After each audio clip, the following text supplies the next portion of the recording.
Sometimes we think our best thinking got us here. No, our impulsive thinking got us here.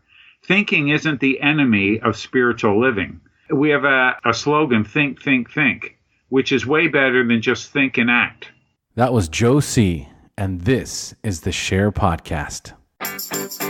It's time for the SHAIR Recovery Podcast, where we bring you amazing life-changing success stories from addicts and alcoholics all over the world who share their inspiring journey in recovery. And now, here's your host, O.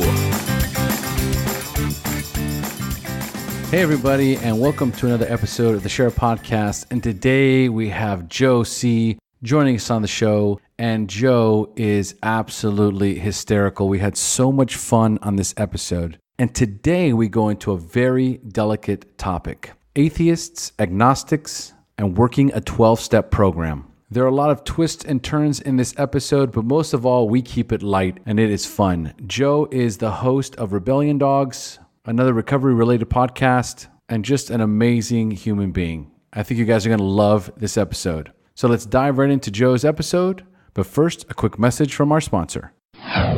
Organifi is an organic superfood supplement that takes 30 seconds to make with no blending, no juicing, and no cleanup. Organifi is a coconut and ashwagandha-infused green juice that is gluten-free, soy-free, dairy-free, vegan, and absolutely delicious. My wife and I drink it every single day. We absolutely love it. We've noticed a significant difference in reduced stress, in improved digestion, improved mental clarity, and it boosts our energy levels. So not only is it organic and upgraded with 11 superfoods, if you order now, you're going to get 20% off your order by using promo code SHAIR, SHAIR. So go to the Organifi website, www.organifi.com. Organifi is spelled ORGANIFI. And make sure to put in your promo code SHAIR, SHAIR, and get 20% off your order today. And for those of you who are wondering what's the best way to support the show, well, here's a few options. Number one, you can always donate to the SHAIR Podcast. And the easiest way to donate to the show is by going to the website, www.theshairpodcast.com. Go to the top right corner of the website, click on the donate button, or on any of the yellow donate buttons throughout the page. And there you can donate via PayPal, Patreon, or Bitcoin. All of your donations will go exclusively towards covering the production costs for the SHAIR Podcast. And all those production costs are listed on the donation page, as well as all the information you need to know to make your donation today. The second way to help support the show is by subscribing on iTunes if you have an iPhone, or on Stitcher Radio or any other podcast-related app for your Android phone. When you subscribe to the show, it helps boost the ratings for the show as well as the show's ranking on those platforms, and will make it so much easier for anyone seeking a recovery-related podcast to find the show. And while you're there, please feel free to give us a 5-star rating and review. It's another spectacular way to support the show. And I also love reading those reviews at the beginning of each episode. And speaking of reviews, let's read one right now. And this one comes to us from Ma Foodie. Title is Mysteriously Best Podcast Ever. And in her review, she writes, I love this podcast. I've been listening to it since it began. I have no idea why I love it so. I'm neither a substance abuser nor a fan of 12-step programs. I think it's Omar's hearty laugh, his joyful approach to life, the plenitude of obscenities, the gritty stories of his guests, and everyone's gratitude, because everyone has a sordid tale to tell with an amazingly happy ending. It almost makes you believe that everything is going to be all right. What a spectacular review from a longtime listener and fan who's not even an addict. Gosh, how that warms my heart. Thank you so much, Ma Foodie. So listeners, remember to subscribe to the show and leave us a 5-star rating and review so I can read it on the show. And the third way to help support the SHAIR Podcast is to share the podcast with your friends. If you love the SHAIR Podcast, if you're getting value from the episodes, then share them on your social media network, share them with your friends at meetings, and help us spread that message of hope and recovery. And while you're recommending the podcast, also make sure to invite your friends to join us on the SHAIR Podcast Facebook private group. There are thousands of recovering addicts that are positive, helpful, and being of service. So if you're not ready to go to meetings or you need an addition to your meetings, then this is a perfect place to get support and be of service. So go to Facebook, type in SHAIR in the search bar, SHAIR Private Group, and the private Facebook group will pop right up. And finally, if you or someone you know is struggling with drug addiction and alcoholism and are considering going to rehab, then please consider joining us here in Costa Rica at Costa Rica Recovery. Costa Rica Recovery has been in business now for 11 years and is one of the most affordable inpatient rehabs in the world. So if you'd like more information about what we offer and what our pricing looks like, then go to www.costaricarecovery.net or email me at o@thesharepodcast.com to find out if Costa Rica Recovery is the right fit for you. Now, a quick message from Transitions Daily and then on to the show. Would you like to join a free, anonymous online group that offers a daily topic email with popular recovery resources accompanied by a secret Facebook group for discussion? Then go to dailyaaemails.com for more information about Transitions Daily. And don't forget to share dailyaaemails.com with friends, in meetings, and with sponsees in recovery. Hey, Joe, thanks for joining us. Glad to be a part of your show. Oh, nice to be here. Hi, everybody. Excellent. I love it. How you feeling today? I am feeling pretty good. All right. I like it. I like it. Pretty good is good. Often someone will ask you, hey, Joe, how you doing? And I'll say nearly perfect. I like that. And they never know how to take it, right? Like, oh, well, lucky you. And I'll say, well, I was born nearly perfect and there's been no improvement. It's fantastic. All right, we're jumping off on the right foot here. All right, so folks, today we have Joe C. joining us on the SHAIR Podcast. And Joe sent me an email where he asks, I was wondering if you'd be interested in a show about 12-step recovery for people who don't believe in a prayer-answering, sobriety-granting higher power.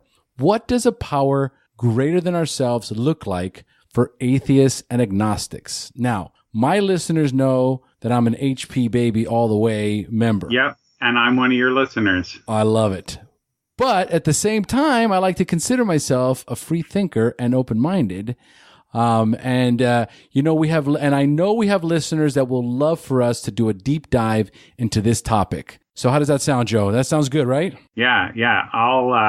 All holds barred.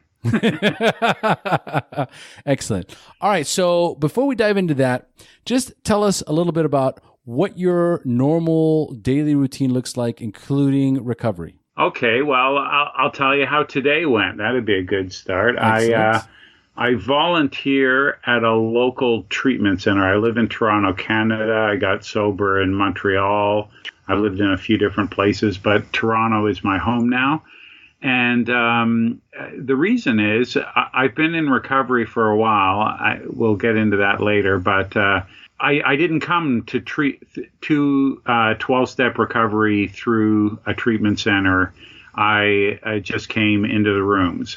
But I mean, most of the people I work with now, they're either, if they're not counselors, they've been to treatment. And over the last many years, I've developed these preconceived ideas about what treatment is like. And I'm sure that some of those preconceived ideas are correct. And most of them are not. So I thought, what better way other than relapse is to volunteer, right? So I volunteer there. And I don't come with pearls of wisdom and gifts to share. I come there to learn. And there's many great teachers there, and I've really enjoyed it. It's really expanded my view and opened my mind about, sobriety and addiction being a continuum. When I was brought in, they said, well, either you are or you're not. You can't be half pregnant. And now they treat addiction as a continuum. You're somewhere on this continuum, right? Where are you? And that, I think, is a lot better for, the thinking newcomer, right? It takes away one of the objections that I'm not as bad as you. Correct. And I'm a firm believer that this is an ongoing process. We don't stop learning. We don't stop growing in any aspect of our lives, really. I agree 100%. And so I'm learning so much from that. And they have as much to generously give me as I have to give them. And so I do that Wednesday mornings. And then I'm listening to a series. You started at the top talking about sort of atheists and agnostics. Well, I am one. And I've been very involved in sort of the history of, sort of secular recovery inside the God as we understand him, or God of our understanding, AA. And I went to Sedona, Arizona to participate in something called the AA History Symposium. And I did a presentation on some of the research I did in GSO. And anyway, that was last year. And then this year they had all these other great presenters. And I was just listening to the history of Hank P., who had as much to do with the big book as Bill did. And there was another talk given on the history of young people in AA. And I came in a teenager, so that was really interesting to me. I always used to say there's no future in archives. When I was in AA service, I just thought, who would want to do that? It's so boring. But, be careful what you say. Your words will come back to haunt you, because I just, I've got to know some of the great historians, some of the academics, and some of the amateur historians. And, it keeps the recovery community interesting to me, because history isn't something which happened way back then. It's happening right now. And so I don't see us as, just following the path of those who have come before us. We do that. We honor and respect that. But, things are changing as we speak. And, it's given me a fresh perspective for sure. I'm a writer. I wrote, I went looking for, at the turn of the century, I learned that I wasn't strange, that the fact that I was, a non-believer in recovery, the internet allowed me to access this huge community of non-believers in AA, NA, and the rest of the 12-step community. And so I went looking for a secular daily reflection book. And I checked bookstores, I checked online, I couldn't find one. It infuriated me. I complained to my friends, and someone said, well, Joe, you're a writer and you're sober over 35 years. Why don't you write it? And I thought for sure I'd have a rebuttal, but I didn't, right? Why not? Why not give back? And luckily, I didn't really understand how much work that would be. And it was sort of 5 years in the making, because I did it part-time. And so I wrote Beyond Belief, Agnostic Musings for 12-Step Life. And that's a lot of fun, but it's I'm RebellionDogs is the publisher, and I run that. So I blog and I podcast as well, and I do writing for In Recovery magazine and a few other sort of online sources, The Fix, for instance. And so it's and again, it's all part time, because I have a day job. I'm a financial advisor. And I try to heal people of their greed and fear. That is spectacular. Man, that's very cool. So there's recovery on one side and there's financial advisor on the other. Do you find that there is moments where those conflict? Never, because it's the same. I bring the same philosophy. Things I learned in my first business meetings in 12-step rooms, you say it in a management meeting for full of stockbrokers, and you sound like a genius, right? Principles before personalities, and they almost start bowing. You go, cut it out. Right? That was just a cliche, right? But yeah, you just apply these things, right? And I've experienced this in recovery. I mean, drinking and drugs weren't my only tools in my bag of tricks, right? I've acted out in other ways. I've gone to other 12-step fellowships, and problems with money is as common to people in recovery as problems with sex or intimacy or, self-worth. It's all part and parcel, right? And alcoholics are just like anybody else, only more so. So all of these people have these problems, right? No one told you really about money or about sex when you were 8 years old, and you're expected to figure it out when you're an adult. So I like helping people with that. Beautiful, beautiful. I love it. All about service, right, Joe? Yeah, it's my habit. I as a atheist, I pray on my feet. Right, service is the only way for me to stay connected, as you would identify that sort of connection. Yes. I think regardless of, what your belief system is, that, everyone benefits from that amazing sensation or feeling that you get of fulfillment when you're helping somebody else, regardless of it, if it's your job or not. Right? Yeah, exactly. You apply the same fundamental principles and philosophy, and you can do the right thing with whatever you're doing. Yeah. Excellent. All right, so we're gonna cruise in there. We're gonna get further into the whole concept of, and I definitely want to delve into that deeper. But let's talk a little bit about your story, Joe. First of all, briefly, tell us what it was like and how old you were the first time you drank or used drugs, but more importantly, how did it make you feel? It made me feel complete. If I identified with anything when I was new to recovery, it was people who said things like, everyone looked like they fit in and I didn't feel like I fit in. Everyone looked like they knew what they were doing and I didn't feel like I knew what I was doing. And I so identified with that. And I remember being drunk at Cubs or Scouts. So, it must have, I grew up in the suburbs in the 70s and 60s and 70s, right? And so, every basement had a well-stocked bar, and you seemed to like it more than everybody, right? I wasn't doing it just to go along with the crowd. I loved it. And it felt like the missing link to a complex childhood problem. All right, so Joe, looks like you're all warmed up, buddy. So now it's time for me to turn this show over to you.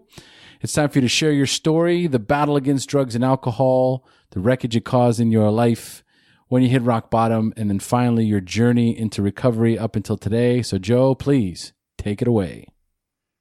So I'm a teenage alcoholic. All of my drinking was done in my teen years. You shake any family tree and one or two drunks fall out of it. My family's no different, and I'm not the first generation in recovery either. But I would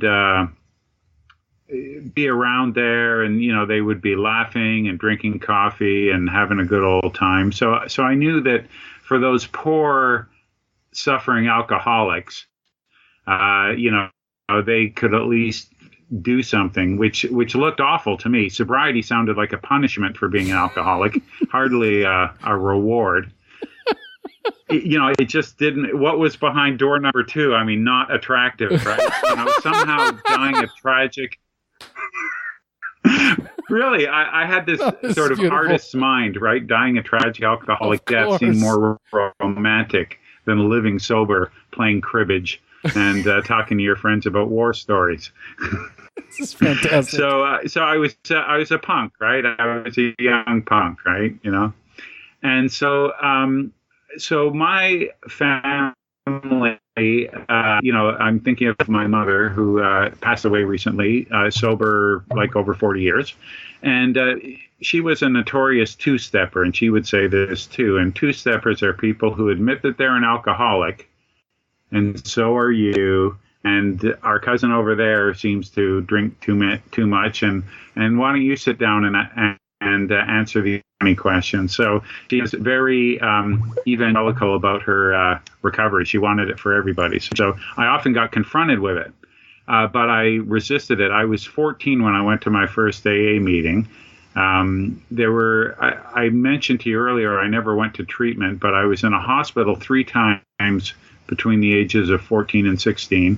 Once I was found face up in my own vomit at a high school dance. Yeah, I was found by the Zamboni driver. There's a good Canadian reference, in the hockey arena beside the school, like at 5 o'clock in the morning. They thought I was dead. Yeah. But they shipped me off to the hospital, and I had my stomach pump and lived. And I remember the doctor saying to me, young man, I hope you feel lucky to be alive.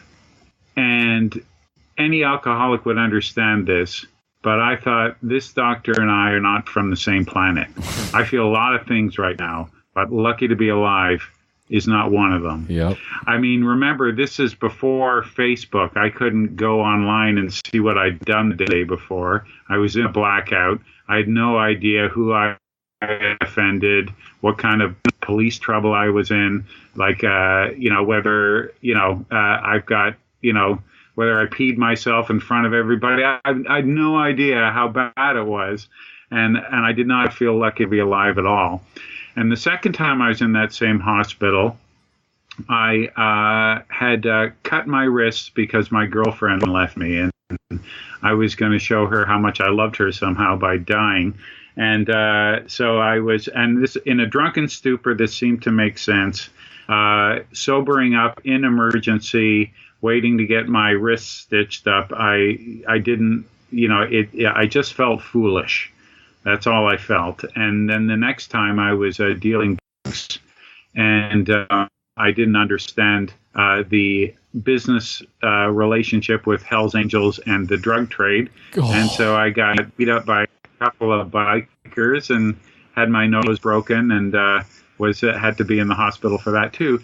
And they looked after my nose. I think it looks great. My wrists are fine. They pump my stomach. I'm as healthy as can be. No one ever asked me or said, "Kid, do you think you have a problem?" They just dealt with my symptoms. Right.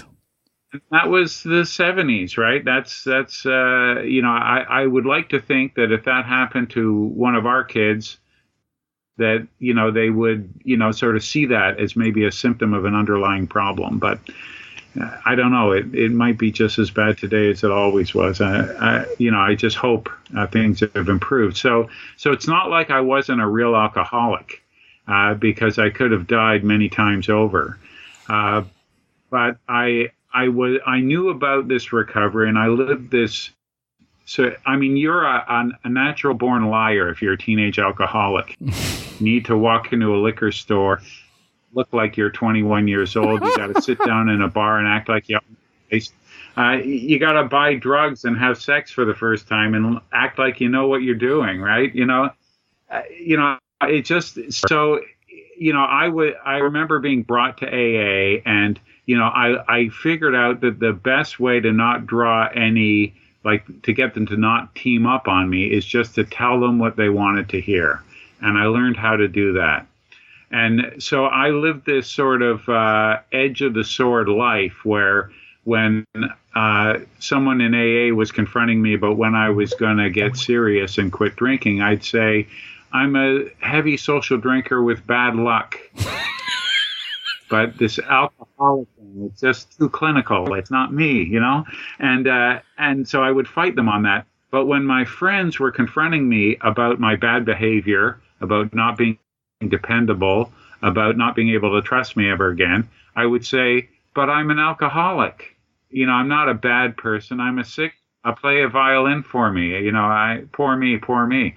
So I could tell a completely opposite story depending on who I was trying to win over.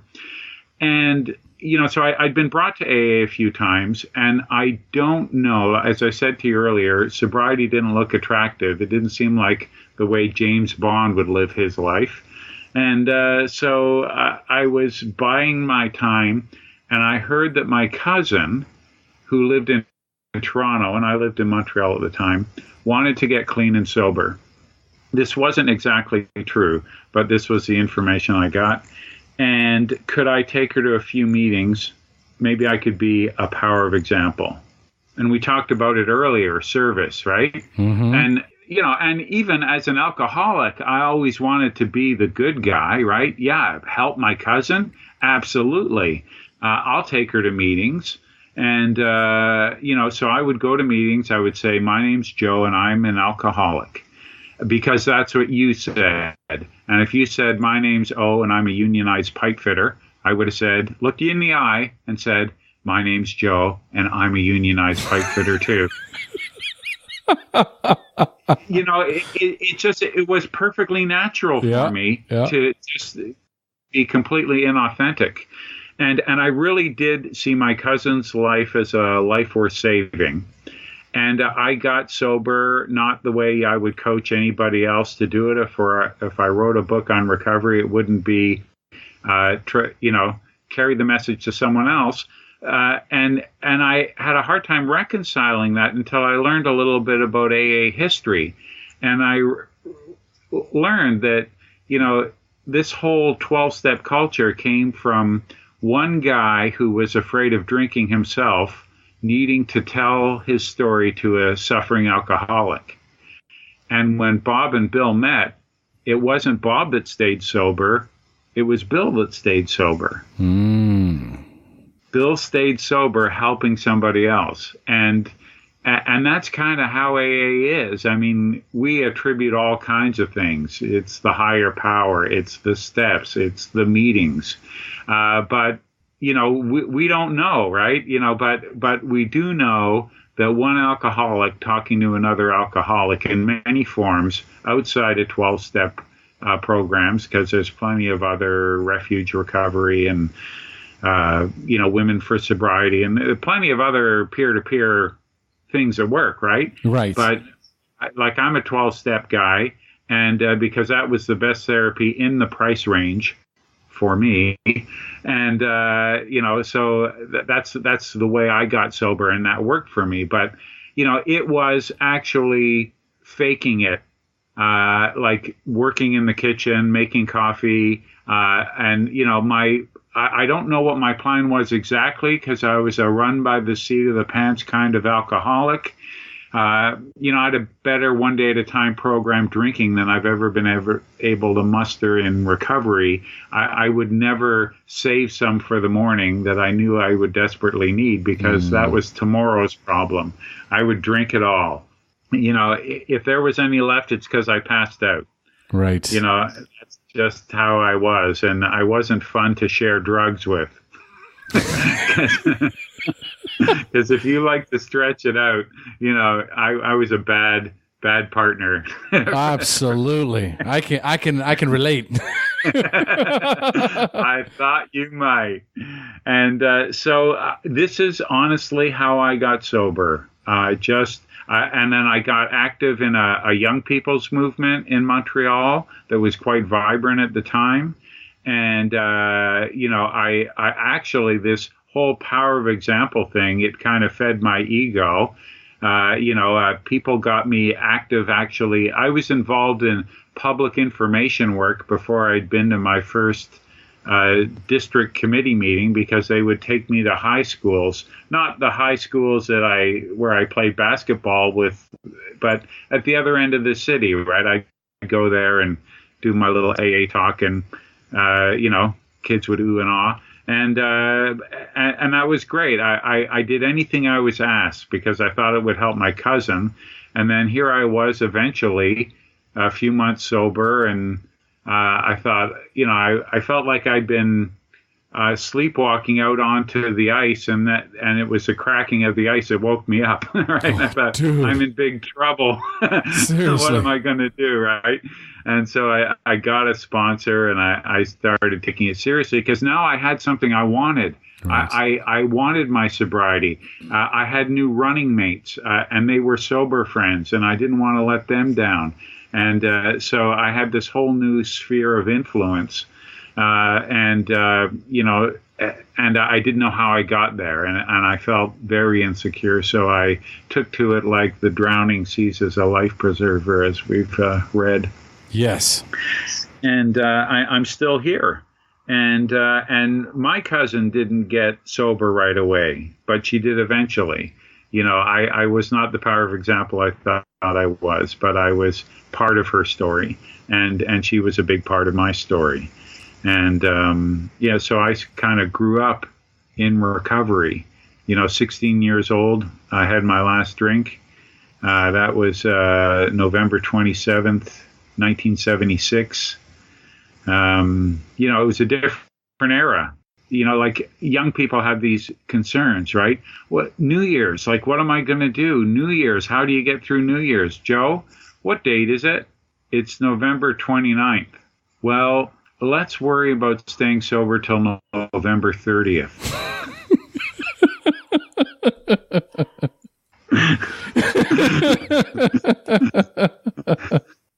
Oh my God.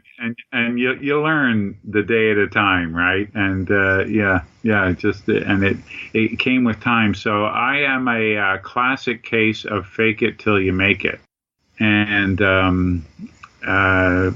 so I got active in service very early in my recovery too, because by the time I was 8 months sober, I was on the committee to the Young People's Conference I'd been to just a few months before. And I was an intergroup rep at my home group, and I was, just actively involved, my whole community. Now, I was still going to school. I still had friends. I still played sports. But I very easily achieved Most Improved Athlete of the Year my first year of sobriety. I hardly took that as a personal achievement. But I had to do things to keep myself busy, right? Like I was ADHD. I couldn't read much. I just had to just keep moving, keep busy. And it's just who I am, right? It isn't the best way to get sober, but it's how I did it, in motion. And I've been accused, Joe, you're not a human doing, you're a human being. I hear it the opposite these days. Yeah. And I know they love me, but I am kind of a human doing. Yeah, absolutely. Dude, I can relate. I've got the same problem. Yeah, birds of a feather flock together. So that was, I never planned on staying here, and then I got indoctrinated. I became a part of, and today, there is nothing like I didn't say I'll stay sober if nothing else bad happens to me, and I became HIV positive in sobriety. I suffered financial losses, and I suffered relationship losses, and I had marital breakdowns, all things that are supposed to be before your sobriety date, right? And then somehow your sobriety is supposed to look like, a 5-star mutual fund mountain chart where it starts here and, has some ups and downs, but it does nothing but up. But I had more rude awakenings and spiritual awakenings, and that was just my path, because I had to learn living, right? I don't even call it a spiritual experience. I call it a human experience. AA and the 12 steps and the people I listened to in recovery taught me how to be a human being, because I was trying to avoid it. I was afraid of my feelings. I was afraid of getting involved. Alcohol seemed to solve that problem. It looks like I'd found the magic elixir. It was unfortunately fool's gold. It was shiny, but it wasn't the answer, and it turned on me, and we all know what that's like. And so I had to learn, to deal with disappointment. I had to learn with feelings that weren't in tune with my reality. And these were, like I felt like I was an old man when I got to recovery, but I was really just a baby who'd never learned to deal with life on life's terms. Wow, man. You know what's amazing? And I think that the greatest, the miracle here is that because of why we drink in the first place, there's that need for acceptance, the need to feel a part of, that need to feel complete. And alcohol gives you that opportunity to do so. And to get clean and sober at 16 years old, but if you think about it, it's for the same reasons. You found a place where you did feel a part of and you did connect with, and all the square pegs and the round balls all just kind of fit in the right places so early on in your life. And yes, that fake it till you make it was just so much as like, I'll hang out here for a while. Don't know why I feel so comfortable, but I'll hang. And now you've got, is it 40 years? Yeah, 40 and change. And, I just see if you don't die and you don't drink, you stay sober. But I'd say it's with an asterisk, right? Like I've had other bottoms in recovery, right? You just mentioned some of those, which are pretty heavy. Are you, like the HIV? That's pretty intense. Have you been able to battle that or? Oh yeah, I'm as my friends say, Joe, you're going to die in perfect health. And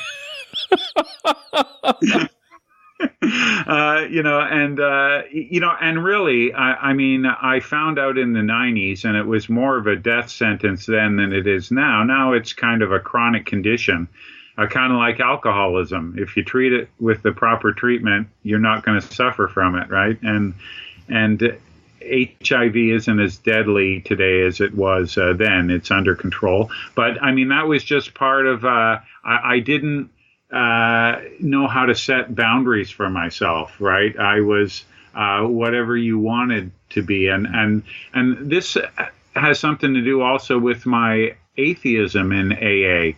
I learned how to say what other people expected to hear. Like I would read How It Works at a meeting, not because I stood by these words, like God could and would if he were sought, but I was performing How It Works, and I wanted to perform it as good as I possibly could. It was like I'm a guitar player and a songwriter, and I could sing Helen Reddy's I Am Woman and sound like I mean it, but it doesn't mean that I've really come to terms with that. And so I was I grew up with religion.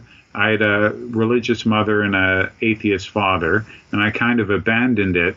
And then in AA, at least in my era and my neck of the woods, nobody really pressed you on what you really believed or what your conception was. And I got away with things like I used the line earlier, spiritual awakening, I don't know, but rude awakenings, let me tell you, right? And and people would laugh, and I was hiding out in plain view. Yeah. Exactly. And so it was that great, well, what does it matter? I'll figure it out as I go along. That's how I got this far. And then I just had to eventually come clean. And I remember when I told my sponsor, I was going through the 12 Steps again with Patrick Carnes' book, A Gentle Path Through the 12 Steps. And I told and in there they ask you to write a third step prayer. And I thought, what am I going to do here? And this is not meant to be, rude to people who hold a supernatural view of addiction and recovery. But for me, my prayer was, God, you and me are done. To heck with you and the cloud you rolled in on. That was your third step prayer. That was my third step prayer, and I read it to my sponsor, and he thought, well, people go through these phases, right? And I go, no, I'm trying to tell you who I am, who I really am, right? And like that was maybe 20 years ago, right? And he's a true believer, and we get along fine. We'll joke with. I have conscious contact with reality, and you don't. I'll joke with him, right? And he'll pat me on the shoulder and say, "You'll get it one day. I'm praying for you, buddy." And we know that we're just, you do hear people snipe at each other that way, but we do it in a playful way because, we've seen that it can be done with love and still be harmful, right? I mean, we're shamed as an alcoholic. And then to be shamed again in AA as a non-believer, as someone who is ridiculed because of their sort of natural versus supernatural view, or because, they don't quite have it, or I wouldn't want their sobriety. I mean, that we talk inclusivity and then have these sort of rituals and practices that we're completely open-minded. Now hold my hand while we say the Lord's Prayer. Our actions aren't always as inclusive as our hearts intend to be. And sometimes we got to step back and say, I learned in accessibility, right? Like just the expression I used with you, I pray on my feet. Well, that's a pretty rude thing to say to someone in a wheelchair. Uh-huh. Right? I mean, our words, we really have to take inventory of, it's walking the walk. That's not everybody walks. Right. Our words matter. And I've become more and more a student of words and a lover of words, but they're more abstract than they are concrete, unfortunately, because I like things to be black and white, but they're not. Well, let me jump in there real quick because I have some questions. And here's the thing too, because I interviewed a guy that was coming out of rehab, and I remember that I'm one of those guys too that is always of the mindset that without some sort of a spiritual awakening and without some sort of a relationship with a higher power, that it's practically impossible to get clean and sober. All right. So I'm interviewing this guy, and he's telling me that he's atheist, right? Mm-hmm. Yeah. Now, I didn't even know the difference between agnostics and atheists. I still don't really know exactly the difference. And so I think I almost offended him as well. In just the sense of, I think that what you're talking about as far as the words that you use, or just, I come from a Jehovah's Witness background. My mother's a Jehovah's Witness. Yeah. So very strict, and I'll always get that, well, hopefully one day you'll see, or you'll remember that this is the truth and you'll come back. And that always is like a sting, right? That's always like I'm an adult. I'm 46 years old. I've already made my decision. I know what's right for me. I'm not quite clear on this whole constant seed planting situation going on over here. So, I definitely want to speak to that, because it seems like that would be always an issue in AA, or any other anonymous fellowship, that you would always, whenever you would state, hey, I'm agnostic, or I'm an atheist, that people would start to chime in and say, well, you'll get it one day. And they're being polite, but there's definitely that element of, I don't know, superiority or judgment or self-righteousness that comes along with it. So can you just first give us an explanation of the difference between the atheists and the agnostics? Tell us, are you atheist? Are you agnostic? Let's start from there. Okay, because, there is a certain passive aggressiveness. Like when your family says, we hope you find your way, right?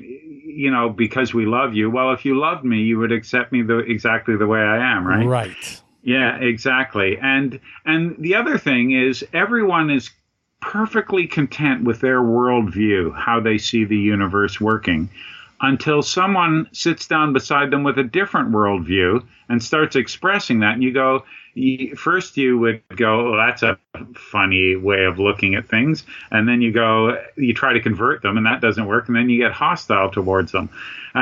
That's human nature. But you're thinking in terms of and a lot of people do, a linear, over on the left is believers, over on the right is non-believers, and in the middle is agnostic. Don't know, or it's unknown and unknowable. Like anyone who says they have a relationship with God is having a delusion, because I'm an agnostic. If there is a God, it is beyond my ability to communicate with it. That would be an agnostic position, and that's again just linear. But I look at it two ways. That in the north and south of things, there's a natural worldview and a supernatural worldview. And of course, a supernatural worldview includes a creator and a whole spiritual plane as well as our material plane.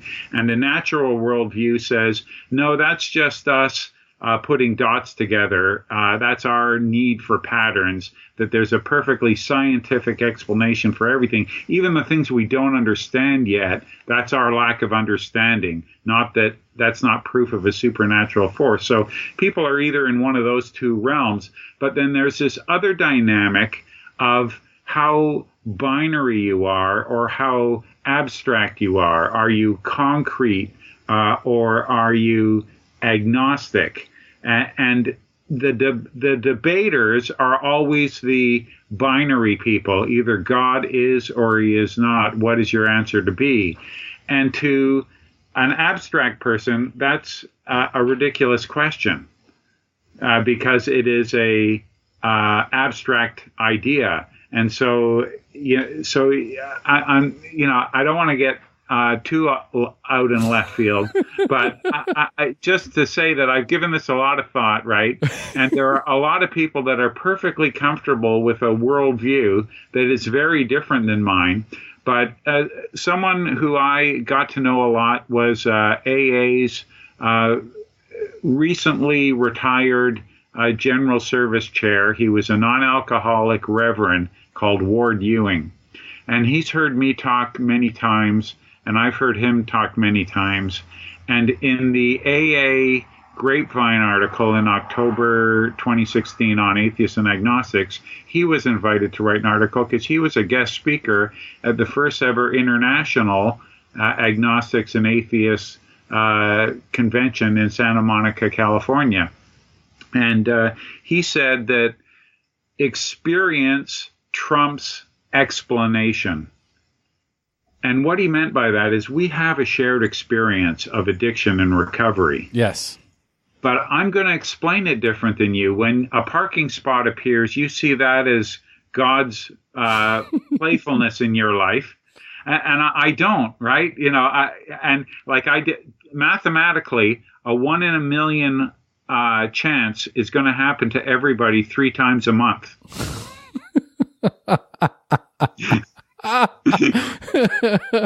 Oh man, nothing like having a statistician.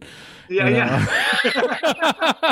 Yeah, always the life of the party. Let me drop this value on you. Yeah, but the point is that we can get caught up on the fact that I explain my sobriety different than you explain or any other two people explain it, but we really do have the same experience. The literature describes it in, I really love Appendix 2 in the book Alcoholics Anonymous, because they finish the book, we've done it, and then they go, but wait a minute, right? We might have given people the impression that to get sober, you need an overwhelming God consciousness. And while that happens to, hundreds of alcoholics, it is by no means mandatory. For some of us, It's what William James calls the educational variety. It happens slowly over a period of time. Other people notice it before the alcoholic does. And these people, they find they've tapped an unsuspected inner resource, not an exterior resource, although a theist would see that as God talks to me in my gut. Okay, I'm not going to fight you on that, but I've always had a moral compass. That's why I felt ashamed when I was drinking. I knew what I was doing was wrong. It was always there. I just wasn't listening to it. And in AA, I learned from other AAs to listen to that.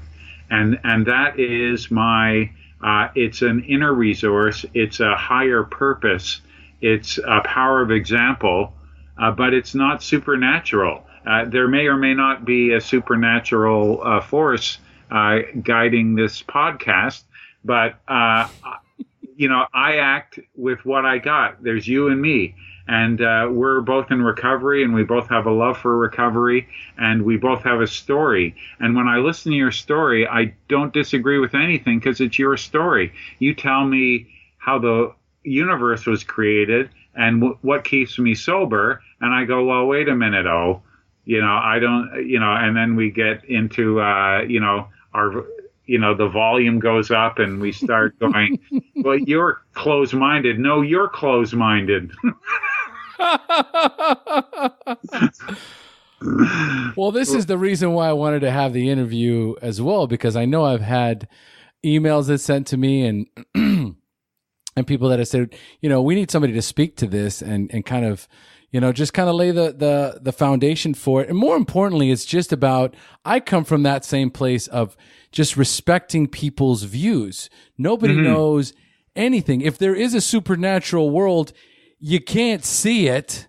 All right. And so we're all just speculating. Everyone is speculating, even atheists, I'm speculating that there's a God. You're speculating that there isn't a God or a supernatural force or whatever. It's all speculation. Really, nobody has a concrete proof of anything. So if we're all going to be living on this earth, then we all need to respect each other's views. I think that's the most important takeaway, as we continue the conversation, is that we're always going to have conflicting views. God help us. I've never had a conversation with anyone about the last political race. All right. Because that was another highly volatile topic that you really didn't really want to even mention in mixed company, right? Well, people you love went the other way, right? So it can get dicey, and it's not like AA was born in riots. That's a writing from Bill Wilson, and we talk about the way Trump talks about make America great again. You'll hear crusty old timers like me saying we've got to get back to blah blah blah, and there's two camps. One is the preserve the integrity of the message camp, and one is widening the gateway camp. Yes, and both are mistrusting the others. When both have a point, right? And let's all work together, right? Because the message is, it is all inclusive. I mean, there were Buddhist groups when long before the traditions happened that were using the 12 steps, taking out the word God because there is no deity in a Buddhist philosophy, and they just used the word good. And they would, in their meetings, they would read a version of the 12 steps that used the word good instead of God. And people freaked out and told Bill Wilson, you've got to stop them from doing that. How dare they? That's blasphemous. These are our steps. They can't call themselves AA and do that. And we're talking about the 40s and 50s. Right. And he said, well, no. There isn't a single invented idea in the 12 steps. We borrowed it from psychology and religion and medicine. We didn't invent anything. And how many of us have done it exactly as written in our book, right? This liberty to do it as suggestions in any way that works, take what you like and leave the rest, has most of us are sober because of that liberty. So let's not forget that everybody gave us, some room to move. Because even if you did exactly what I did in recovery, you'd get a different result. Yes, we all do. Exactly. So there isn't the right way to do it or the wrong way to do it. And I think we've gotten a little carried away with giving currency to lengths of sobriety or to qualities of sobriety, because today I just want to be sober enough. I don't want to chase that carrot of perfection. Right. I want to be sober enough and accept my limitations and my finitude and my flaws. Not that I'm not constantly trying to improve myself, but I know that we're not the epitome of evolution, and I'm going to have feelings even today that aren't in attune with my reality. I'm going to get institutional rage about my bank and about this city planners and the traffic I'm suffering through. And, life is beautiful, Joe. It's a sunny day. Roll down the window, turn up the music. What's the hurry, right? It's all a matter of perspective, isn't it? Yes, yes. Now, let me ask you this question. Mm-hmm. Because part of what in your email, you said, okay, so what does a power greater than ourselves look like for an atheist or an agnostic? So what does it look like? I would invite people to search this on Google. There's a bunch of great books. Maria Hornbacher wrote a book called Waiting, A Non-Believer's Higher Power in 2001. She's written a lot of great books. She was a famous writer before she was in recovery. And she talks about, the sort of agnostic reality in a wonderful way. Roger C. wrote a book called The Little Book, a collection of alternative 12 steps, and it's how pagans see the 12 steps. There's a version by behavioral therapists. There's a version by Aboriginals, by Native North Americans. Who don't use the word God, they use sort of there's all these different versions that they aren't theories, they're what people have been using and sharing with others, the way they take someone through the steps. And this goes back to me and my sponsor sort of fighting this out early on. Now, my sponsor was a bartender. He was a pretty nuts and bolts guy. He was roll up his sleeves. He wasn't, I wasn't having intellectual sparring matches with him. He would always put it back to me, right? And I said, well, I don't agree with this word. He would say, well, change the word won't mind. I like that. And, I remember when I was at this stage where we were talking about faith, right? Like, how was I going to have faith if I'm a non-believer? And he gave me this story. He said, do you believe AA can work for you, or do you have faith that it will work for you? And I said, John, if you're inviting me back into the debating society, I'm all in. Chips are in. Let's go. I'm ready. Either God is or he's not. We'll do that. Or did God create man in his image, or did man manifest God in our image? And he said, no. I'm asking you a serious question. And here's what I mean by it. If I told you, Joe, that I could tie a rope between two 40-story buildings and I could wheel a wheelbarrow across that rope, you might say, yeah, John, I believe you. There's no investment in that. If you had faith that I could do that, you would sit in the wheelbarrow sight unseen. Now, I'm asking you, Joe, do you believe the AA program can work for you, or do you have faith that the program can work for you? And that means the great leap of faith, right? Like, even the like real atheists are scientific, right? It's not what is true and what is not true. It is what is most probable based on the information I have. And scientists are always happy to be proven wrong, right? They'll make a new decision based on new information in a moment's notice. They're not married to their favorite pet ideas. Right. And And so it isn't a matter there. I don't like the word non-believer, because atheists have as many beliefs to fill in the gaps as believers have.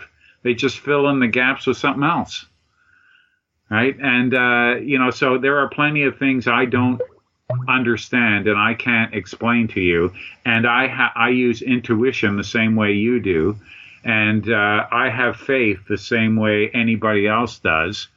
I'm not prepared to attribute that to some prayer answering, sobriety granting deity. So my friend Wayne, who was a member of the Beyond Belief Agnostics and Free Thinkers group, he went through treatment 4 times. 2 of them were 12-step based, 2 of them were not. His last go around, he just made this commitment to himself, because he was an obnoxious atheist, and we all know who they are. And many of my good friends are that way. And AA definitely needs its ambassadors and its agitators to reluctantly find its way to the 21st century. But Wayne said, I didn't want to die a drunk. He had one goal in treatment. And so he had this higher purpose.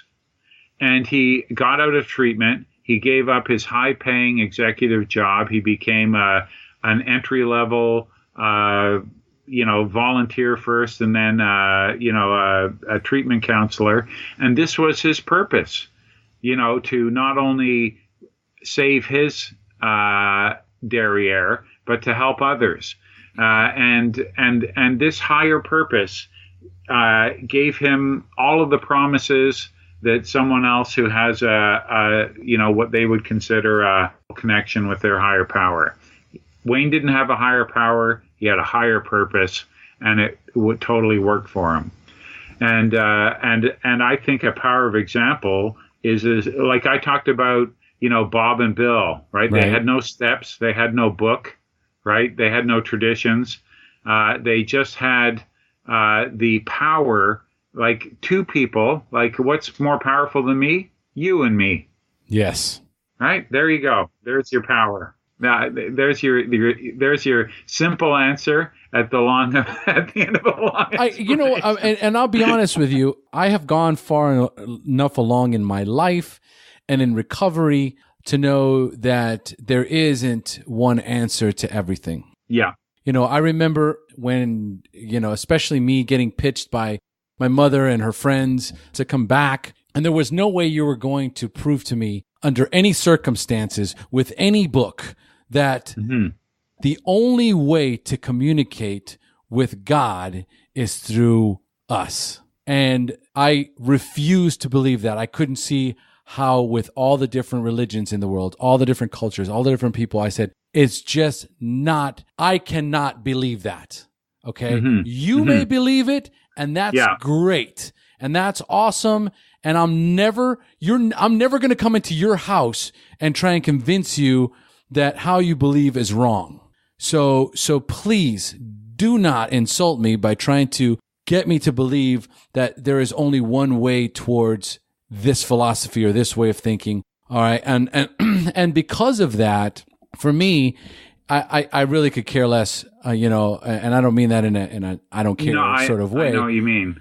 Let me rephrase. I respect everyone's views. Yeah.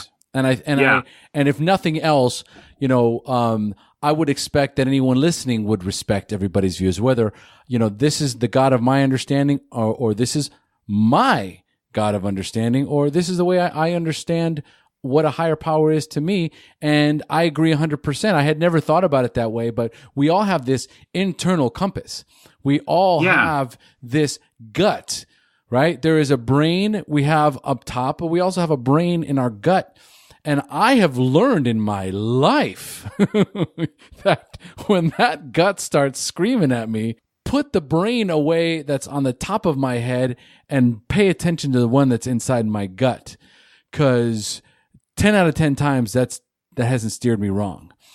So I also understand the value within that internal compass that we have, that is internal, ingrained. We were born with it, and it's been guiding us our whole life. Even when we're out using, you shouldn't be doing this. Yes. You shouldn't be doing this. You're going down the wrong path again. And then you don't go down that path and you're like, God, I should listen to my internal dialogue again, because my thinking doesn't work. And I think that's what's very important, is that we respect other people's views, and that regardless of what power that is, there's obvious that you have a power that's greater than you that you're listening to, correct? Yeah, and I am at peace with life on life's terms, not that technically life sets terms. I consider it more chaotic than that. And, and it doesn't disturb me. I think life is awesome. I don't need a story about what happens after I die. AA has one day at a time. The Bible has the meek shall inherit the earth. The Buddhists have that all suffering comes from longing, right? And all of that means is that if you can't just live in the moment, all of those messages, like the meek are the people who just accept what is now, right? They're not living for some future, hypothetical. They're just in the now. That you've inherited the earth. That is the only life we have, is you and I talking right now. And you are a great example, that one of the words that a lot of non-believers have taken hostage is free thinker. But I don't think it applies to non-believers, because I know as many very deeply spiritual people who are free thinkers, because they don't, they have what they believe is by trial and error in their own life. And they're not attacking anybody else's views. They're just defending candidly and, without passion, their own position, and they don't need your approval. Correct. And they don't need you to believe what they believe, right? Correct. And so you're as much a free thinker as anybody, and so it's not a word that I think belongs only to the sort of secular community. There's lots of closed-minded atheists, and there are lots of open-minded theists. And I think in general, just the whole idea of, I'm also very much attached to, and I'm gonna remove the word attached. I very much believe in the Buddhist philosophies. Very attracted to it. When I found out that a lot of the 12 steps were that was part of the process, that was our lineage. I've always, for a while now, I embrace that. And so a lot of the teachings, a lot of the sayings, one of them is, attachment is at the root of all suffering. Yeah. So I don't attach myself to anything that doesn't serve me. So even if it does, I'm open-minded enough that when information comes in, I don't immediately reject it. When information comes to me now, right? Especially somebody like myself who has always had ADD, I can't sit still for 5 minutes. Reading is just, so it's like a chore. I love to listen. All my books I consume through Audible and that kind of a thing. So I welcome information. Somebody that is knowledgeable like yourself, who's got all these, has done so much research. I'm the kind of person that's like, yeah, let me get some of that. Right. This is my lazy way of cheating the system. Right. Whereas I can like elevate, what I know, and it's through somebody else. So I am very open to it. And then I just go, well, yeah, that sounds cool. Don't really agree with it. And then I move on. Yeah. Right? Or I go, hey, that's TED Talk world, baby. That's pretty cool. I can dig it, man. Like I can roll with that. Like when you were talking about that gut instinct, I go, well, there it is. I can connect with that 100% because it happens to me. And I can't explain it. Oh, go ahead. You were talking about Eastern philosophy and how it formed AA. Carl Jung had a lot to do with that. And he is famous for saying, who looks outside themselves dreams, and who looks inside themselves awakes. Nice. See, I just got something new. Yeah. And, I talk about that a lot, especially when I'm either mentoring somebody or sponsoring somebody or coaching somebody or whatever the case may be. There's always that external. I'm always looking outside of myself, comparing myself, right? Looking at, what's going on around me instead of, okay, let's stop and let's go inside. Let's talk about the thoughts that are going on in your head. Let's talk about the feelings associated with those thoughts, right? Before we start automatically assuming that it's everything else around us, right? And so it's that inside job. We talk about it as part of our step work. You have all the work is from the inside, and which is another reason why, did you ever see that movie Stigmata? Yes. Very intense movie. The holes in the hands thing. Yeah. Jane Fonda and I can't remember the other young. It left an impression on me, big time. There was a point in there where he had said that the church was coming after her to try and either kill her or whatever the case may be, because she was having these manifestations, right? Mm-hmm. And the bottom line was that what they were trying to hide is that God is not in this book, right? God is everywhere. Okay, that kind of a thing, that kind of philosophy, where it was like they were trying to control, how God presents himself into your life. Okay. And the reality is that God is everything, right? He is not in a book. He is not in a church. He is, whatever the case may be, but it was a mindset, but it completely took it away from the control and the power that the church is trying to have, which I think is a lot of why, like for me, the religious aspect of it, I crushed that many years ago. For me, religion has nothing to do with my spirituality and my belief systems, right? So I think that, again, it boils back to what is it that you jive with, man? What works for you? This is, in my world, the religious aspect of it and man's meddling, so to speak. Whenever man gets involved, shit's eventually going to go to hell. Okay. All right. Because there's always an agenda, and most of the time that agenda is money. So, and we have to remember that even within our own program, right? Like men wrote our literature, right? And they had an agenda, and they needed to make some money out of it, right? And it some will say, and again, I'm not going to debate with people about this, that the hand of God was on Bill Wilson's shoulder as he wrote, but he doesn't say that. It's nice. Yeah, and that wasn't the last book he ever wrote, right? Like he continued to. He was a seeker, right?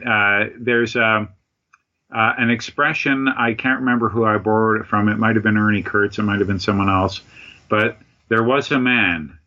He had a message. The message caused a movement. The movement reified the message and made a monument, which is now in a museum.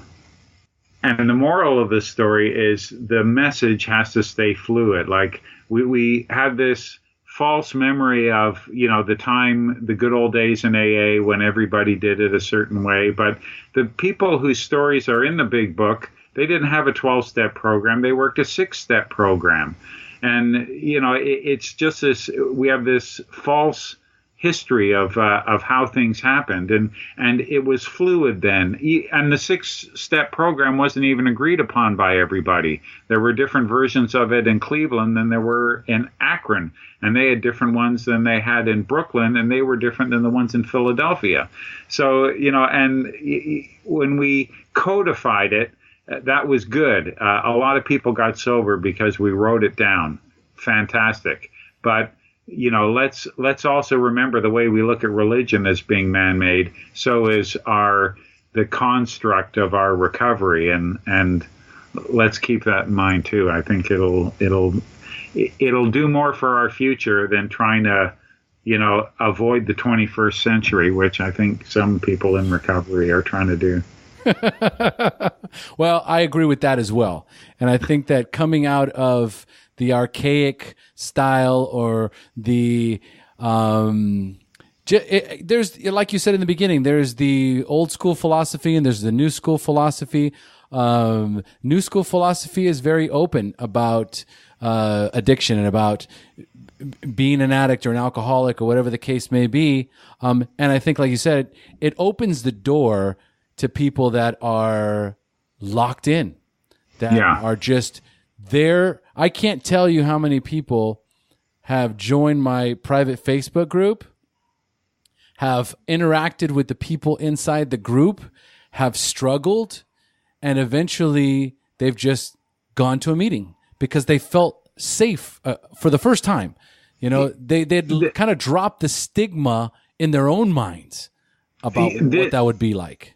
And this is the sort of 21st century. The message is being carried. We're not knocking on doors and showing up in hospital rooms and sitting down in front of the bed of the alcoholic detoxing, right? They're lurking. They're listening to podcasts. They're joining Facebook groups or Yahoo groups or Google groups and, just doing their research about, what about, is this addiction? Am I an addict, right? Am I going to go to this 12-step program? And it's something that, we're all going to have to deal with. Like if you look at AA's own survey of its members and groups, it seems to be on the decline, but I don't think it does the arithmetic in counting the vibrant online community. What about people who are in recovery and have a baby and they're looking after their aging parents? At 8:00, they can't be at a meeting, right? It's just never going to happen, right? They're just too busy at that time of day. They're online. They're connected with the community. They're working a program. They're just not counted in a survey. And I don't know how we solve this problem, but I think we have to be open to the fact that people say, oh, online, that's not as good as face-to-face. Well, maybe you're right. But why do you say that, right? Maybe it is just as good. I remember when we put money in a can called the Loaner's Can, and it was to send AA literature to people who lived in remote places who couldn't get to a meeting, and they had pen pals. They forget Facebook, right? They sent letters back and forth, and this is how they stayed sober, right? Through the connection of one alcoholic talking to another. And, so we should be medium neutral. We shouldn't be afraid of the internet. We shouldn't bow at its feet as the next best thing or the new answer to all of our problems. But it's as legitimate a medium as the church basement or our group meets in a university classroom. Wherever AAs gather, this community is as legitimate as any other AA community, and I think we're going to have to learn to adapt to that a little bit better than we are. It's not just a matter of adapting to it; it's already happening. And one of the ones that's always been very impressive too is in the rooms. In the rooms is a video call, so you get to see the other person. Yeah. Right? So there is that face-to-face interaction that happens in there, and I agree too that there's people that just cannot get to a meeting, and I hear this all the time. I couldn't get to a meeting. I love listening to the podcast, because I can't get to a meeting, or I'll get into the Facebook group. You're doing service. You're being a part of. You're engaging. What I love is just being able to give somebody a hug. Bar everything else, right? I get everything else I can get. On the online experience, the way the technology is today, but I can't hug you, and there is that magical, connection that happens. We're not meant to be alone. We're not meant to be, locked in our homes, right? I think as human beings, we crave human interaction. So that's what I think is what's so important is human interaction. But as far as recovery goes, it's available to everybody 24/7 now, hands down. Yeah, and one begets the other. Like, even though the number of AA groups and the number of AA members, by our own very unscientific, surveying methods, has gone down, the attendance at the World Convention in Austin was the highest it's ever been. So people come out of the woodwork to get together, right, to be part of that. And some of those people, I suspect, I don't know for sure, their first experience of a life in recovery came online, not from a TV commercial or an AA meeting, it was staring at their computer. I think so too. And people right now, the first thing they do when they have a problem with anything, if they want to know how to get gum off their shoe, if they want to learn how to make kefir buttermilk yogurt, if they want to learn how to program a certain app in their computer, and when they want to find recovery, they go online. Exactly right. I mean, people don't even give you a manual for anything anymore because they know you're just going to Google it, right? Right. There's a video out there that shows you how to do it. So exactly. All right. So Joe, before we move, because we're going to get close to the close here, but before we do, is there anything else that we didn't cover that you wanted to speak to as far as this, as far as being agnostic or being an atheist? Sure. What is it that you want to speak to our listeners? Well, I found, I wouldn't have got sober if I didn't. I don't think I would have got sober if I didn't fall into a community of young people when I was a teenager, because they spoke a different language that I could relate to. And many people need agnostic, atheist AA meetings, and they're growing like wildfire. On the same token, so is Back to Basics meetings, and that's fine too, right? Because if they stop getting people sober, those meetings will stop happening, but they're growing because they're working. People love that Back to Basics thing, and people also like the more, well, in agnostic meetings, you'll usually find a preamble that goes something like, this is a meeting where you're welcome to doubt or believe whatever you want. We don't endorse any form of religion or atheism. We just want you to know that you can find sobriety without having to accept somebody else's belief or have to deny your own. And so, many of the people who come to agnostic meetings that I'm in, they'll go, well, I don't want to go to those more religious meetings. And I'll say, it's not contagious. Go. There's things you can learn, right? And it becomes not a little closed hovel, but sort of a stepping stone to the larger AA community. And that's another reason why I'm so active in service, right? The 12 steps talk about God 7 times, the traditions only once, the concepts not at all. Now, a true believer will tell you that the higher power is assumed in all of those things. Okay, but I find that, it's talking my language, right? It's I'm better at rolling up our sleeves. Let's make a policy for Toronto Intergroup for accessibility. And, like we can't have, our local convention with ramps on the stage, right? What message does that give? That there are 2 classes of members that can come up to this stage and people with accessibility issues, right? So either we have no stage or they have ramps, right? But not no stairs, right?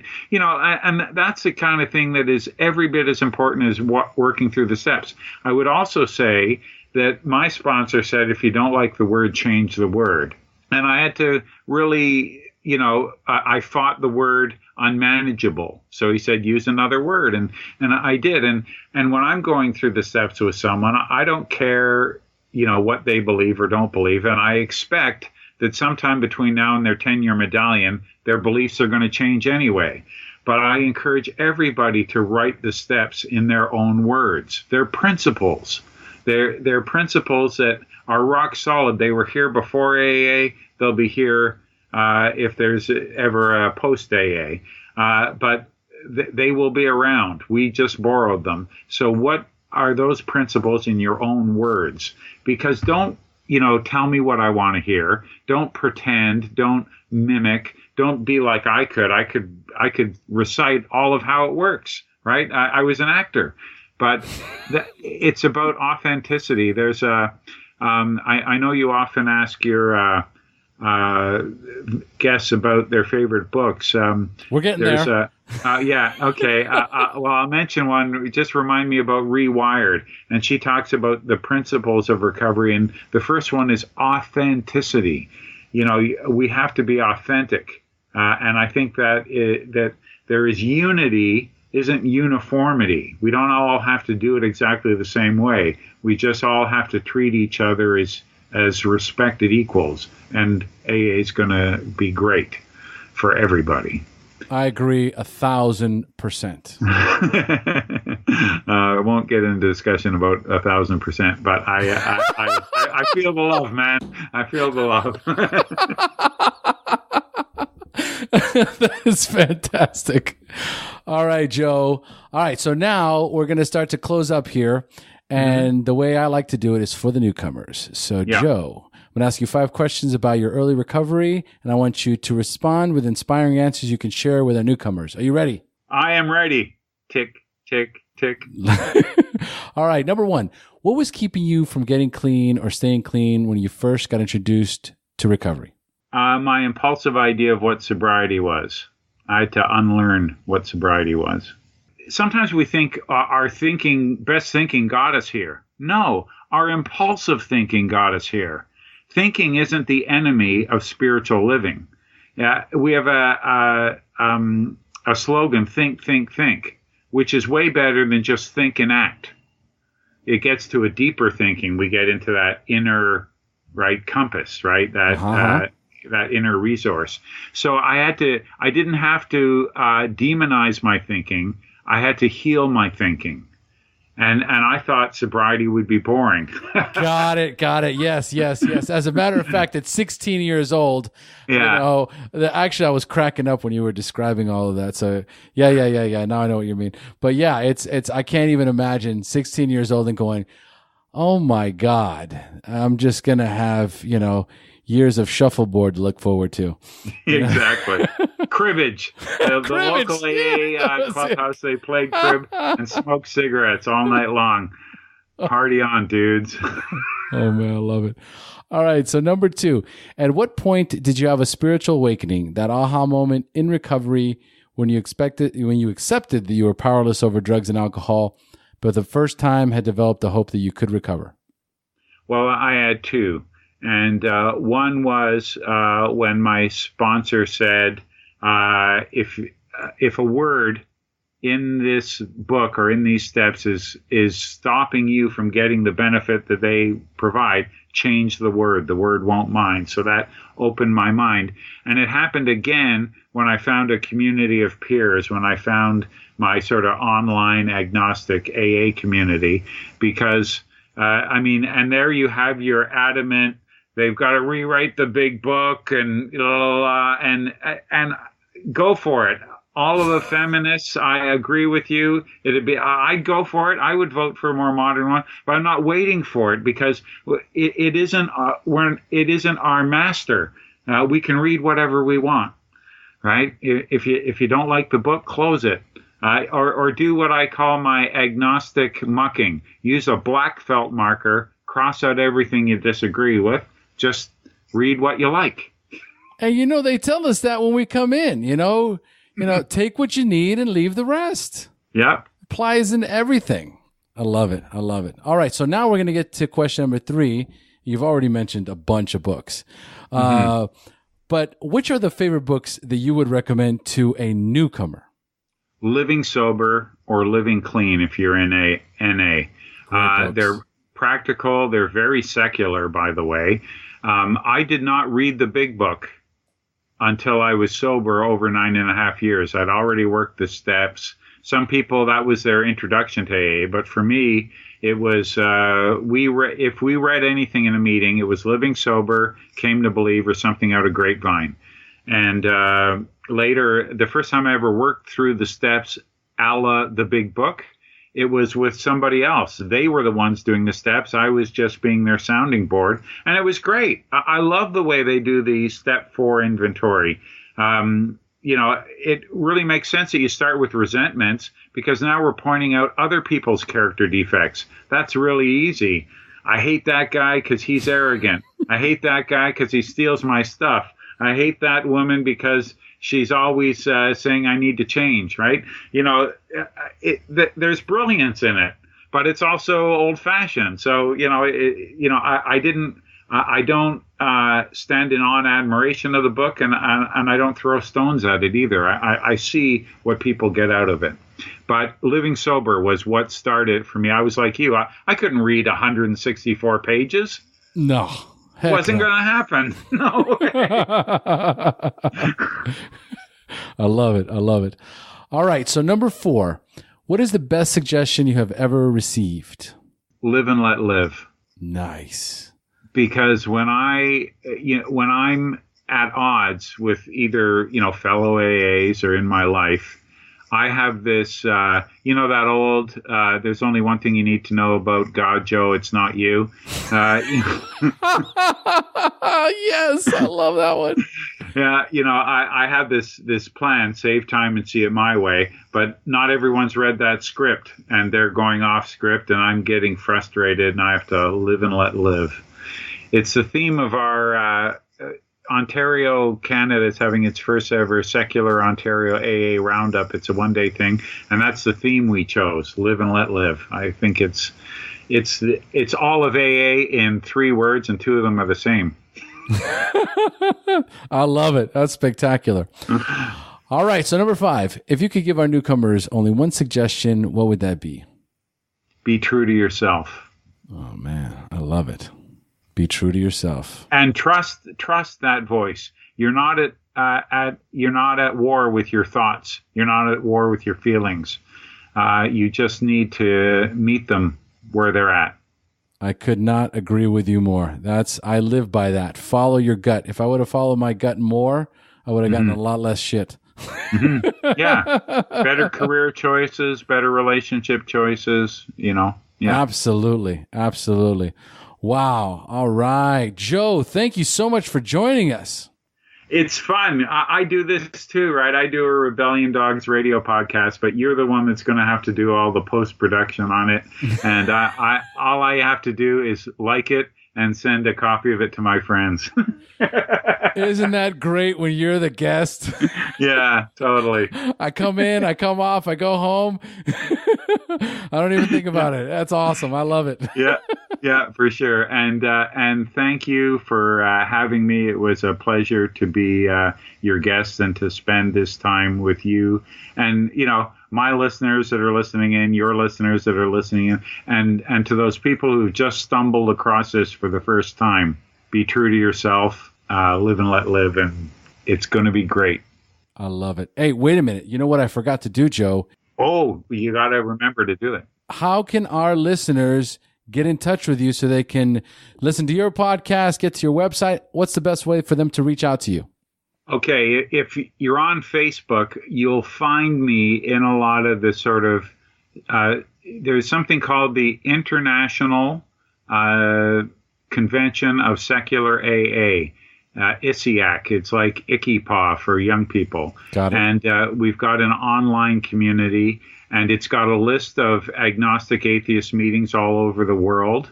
There's how to start one if you wanted to start one. Some of the history I've talked about is all on there, and I'm in that community. You can find me there. My own website is RebellionDogsPublishing.com, or just Google Beyond Belief Agnostic Musings, and you can find me there. And I, like you, right? I am present and available. I'll be the one that answers those emails. So you got questions, I'm all ears. I love it. I love it. All right, folks, we have now reached the end of our show. Thanks for joining us. And as we say here in Costa Rica, pura vida. And in Montreal, where I came from, it was au revoir and à prochaine. Until next time. And we'll close with that. Thank you for joining us on the SHAIR Recovery Podcast. To check out the show notes page on this interview or to thank our guests for sharing their story, go to www.theshairpodcast.com. While you're on the website, don't forget to sign up for our free newsletter to stay up to date on the latest news, podcasts, and interviews. Want to be one of our guests and share your story? Then go to our website and click on the Share Your Story button. We share our inspiring recovery stories every Tuesday, so subscribe to our show on iTunes or Stitcher Radio to get your free weekly download. We'll see you then. The opinions shared